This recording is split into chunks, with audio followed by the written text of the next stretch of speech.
आज हम कुर्ला पसंद एरिया में यूसुफ पठान चौल में, जहाँ पे आए दिन आप देख सकते हो ये चौल है, यहाँ से स्टार्ट होता है।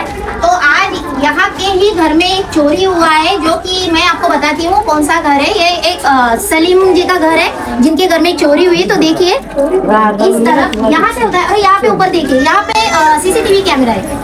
सीसीटीवी कैमरा होने के बावजूद चोर किस तरह से ऊपर गया आपको मैं बताती हूँ। देखिए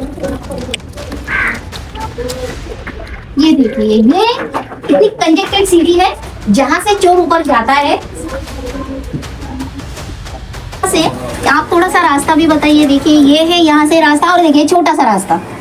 अब यहाँ से चोर आया है इनके घर में इस तरीके से, ये स्लाइड वाला डोर है, ये उसने बाहर करके अंदर जाके इस तरीके से अंदर आके, यहाँ भी और एक दरवाजा है जो कि आप देख सकते हैं यहाँ। और इस दरवाजे के अंदर आके यहाँ पे से चोर आके चोरी करके जाता है सीसीटीवी कैमरे के सामने। तो देख सकते कल सुबह 7:15 से 7:20 के बीच हमारे यहाँ ये दुर्घटना हुई, जो हमारे घर में। ये आज तक तो ऐसा कभी हुआ नहीं था हमारे यहाँ चौल में, मगर अब इतना ये 2-4 महीनों से इतनी घटना बढ़ गई है कि पूरे कसाईवाड़े में यही सुनने आ रहा है। वो बंदा हमारे घर में आया, मैं गई थी स्कूल छोड़ने, मेरे हस्बैंड वॉशरूम गए थे। उतनी देर में उसने, मेरी बच्चियाँ 2 सोई थी घर में, तो उसने आके फ़ोन और दूसरे एक्सपेंसिव सोने की चैन घड़ी सब लेके, और उस टाइम मैं आ गई थी घर के नीचे अपने। तो जब ये सीढ़ी उतर रहा था तो मैंने इसको पकड़ा भी, बट वो मेरे से छुड़ा के भाग गया। वो नशे में था और 18-19 साल का लड़का था, वो ज़्यादा बड़ा भी नहीं था। बट ये नशे के उसमें ये लोगों का जो नुकसान कर रहे हैं, तो इसका प्रशासन कुछ एक्शन नहीं लेती है। कसाईवाड़े में नशे की मतलब इतना बढ़ गया है कि ये लोग किसी के घर में बिंदास घुस के चोरी कर रहे हैं। तो इसमें हम लोग घर में सेफ भी नहीं है, लेडीज़ लोग, बच्चियां सेफ नहीं है। हमारे घर में तो छोटे बच्चे हैं, 2 लड़की है। अगर वो लोग अकेले होते या मैं नहीं आती या और कुछ हो जाता तो फिर क्या होता, हम लोग तो वो सोच रहे। और जो गया फ़ोन गया, वो गया, इतना महंगा फ़ोन सब था वो गया। उसमें जो डाटा थे वो ऑफिस के सब वो चले गए हमारे मेन, उसका हमको नुकसान हुआ इतना। हम लोग सुबह चौकी गए कंप्लेंट देने, तो सुबह में लिए नहीं कंप्लेंट, बोले 10 बजे के बाद आओ, अभी नहीं लेंगे। फिर 10:30 से जो गए तो वो इतना स्लो इतना टाइम पास हो के हमारी FIR 10:30 से बैठने के बाद 4 बजे हम लोग 4:30 बजे घर पे आए। पूरा दिन हमारा वहीं गया। फिर उसमें भी वो सर बोल रहे हैं कि गलती किसकी है, आपकी है।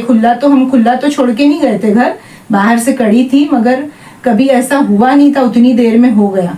तो वो हमको ही ब्लेम कर रहे पुलिस वाले, गलती किसकी है, आपकी है। और जब हमने, हमारे दरवाजे में CCTV है, उसको फुटेज मिली है, उसका पूरा चेहरा आया है वो लड़के का, हर चीज़, उसके बाद भी कोई अभी तक हमको एक्शन नहीं मिला उसका। फिर उसका क्या सॉल्यूशन है? हम लोग मतलब इसी तरीके से यहाँ पे चलते रहेगा तो सेफ नहीं है पहली बात तो। और नेता लोग भी यहाँ पे कोई आते नहीं है, जब वोटिंग होती है, जब आते हैं उसके बाद कोई देखता नहीं कसाईवाड़े में क्या हो रहा है क्या नहीं हो रहा है। ये नशे का मुक्ति का जो चल रहा है, उसके बावजूद ये नशे के लड़के नशे के लिए किसी के भी घर में बिंदास घुस रहे। हमारे यहाँ छोड़ के उसी दिन 3 चोरी और हुई आसपास, वो कंप्लेंट भी हमारे सामने ही आई थी। कल से अभी तक पंचनामे के लिए नहीं आए। वो राजकुमार पवार साहब बोले थे मैं आता हूँ 5 बजे पंचनामे को, अभी तक के नहीं आया कोई। 24 घंटे से ज्यादा हो गया ये बात को। आपके घर में से जो चीजें गई है, तो वो क्या क्या था जो चोरी हुआ था? मेरी बेटी का iPhone 13 Pro Max था, और मेरे हस्बैंड का था वीवो का फ़ोन था, वो एंड्रॉयड। उसकी बच्ची की सोने की चैन थी और डिजिटल घड़ी थी हमारी, वो सब चीज़ें चोरी हुई। और मेरी आवाज़ सुन के वो उतरा, अगर मैं नहीं आती तो पता नहीं और क्या क्या हो सकता था।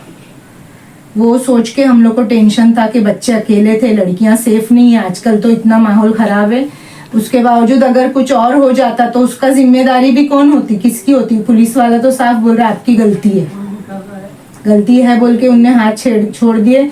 जिसको भेजा था फुटेज लेने, यहाँ पे दुकानदार इतने डरते हैं कि कोई हमको फुटेज नहीं दे रहा है, तो जब पुलिस वाला बंदा आएगा तो फुटेज देगा ना कोई। साफ बोल रहे नहीं हमारा ऐसा है, हमारा कैमरा बंद है। पुलिस वाले को भेजा फुटेज के लिए, वो शेट्टी सर को, तो उनको आए, थोड़ी देर में चले गए, बोले मैं आऊँगा अपने हिसाब से। वो हमको बोल रहे फ़ोन पे चूना भट्टिए चेंबूर पुलिस स्टेशन से कॉल आया तो बोल रहे आप लोग है ना इंक्वायरी लेते रहो जाके, मतलब आप लोग फुटेज निकालो जाके। हम लोग गली गली ढूंढ के फुटेज निकालो, और ये बैठे हैं पुलिस वाले, अभी तक कुछ नहीं रिस्पॉन्स आया है। आज की जो घटना हुई है ये कुर्ला कुरेश नगर में हुई है, और दिन ब दिन ये घटनाएं अभी सामने आ रही है, जो कि है चोरी की घटनाएं। और ये चोरी जो करने वाले लोग हैं ये नशे के आहारी जा चुके हैं, ऐसे लोग हैं, और ज्यादातर तो ये यंग जनरेशन है। जैसे कि आज की जो घटना हुई है, ये घटना में भी जो चोर है वो लगभग 19-20 इयर्स का है, जो कि सीसीटीवी फुटेज में उसका फेस आ चुका है, दिख रहा है, क्योंकि जिसके घर में चोरी हुई है वहां पे सीसीटीवी कैमरा लगा हुआ था, और वो सीसीटीवी कैमरे में उसका क्लियर कट फेस दिख रहा है, जो बंदा चोरी करने के लिए आया था।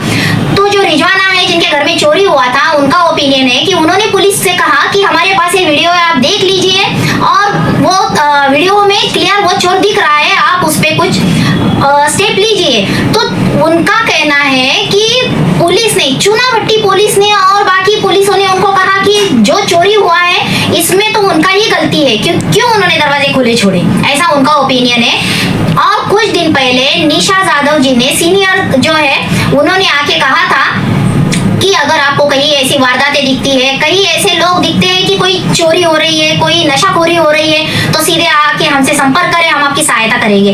तो अब ये जनता का सवाल है कि क्यों नहीं पुलिस स्टेशन से उनको सहायता मिल रही है, क्या रीजन है, पुलिस चुप है, जबकि वो चोर का फेस दिख रहा है क्लियर कट, क्यों नहीं उस पर स्टेप लिया जा रहा है? अब तक तो पुलिस पंचनामा के लिए भी नहीं आई है, क्यों नहीं पंचनामा के लिए आई है, जो कि कल चोरी हुई है?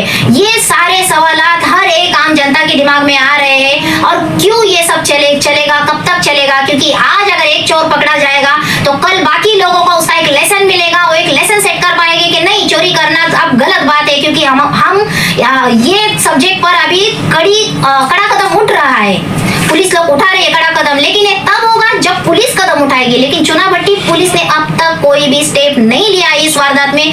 जैसे कि देख सकते हैं आप आगे वीडियो में, और रिजवाना जी ने कहा है जिस दिन उनके घर में चोरी हुआ उसी दिन और 3 घरों में चोरी हुआ। तो ये कब थमेगा, कब रुकेगा ये सिलसिला? ये एक जनता के लिए अब आह्वान है।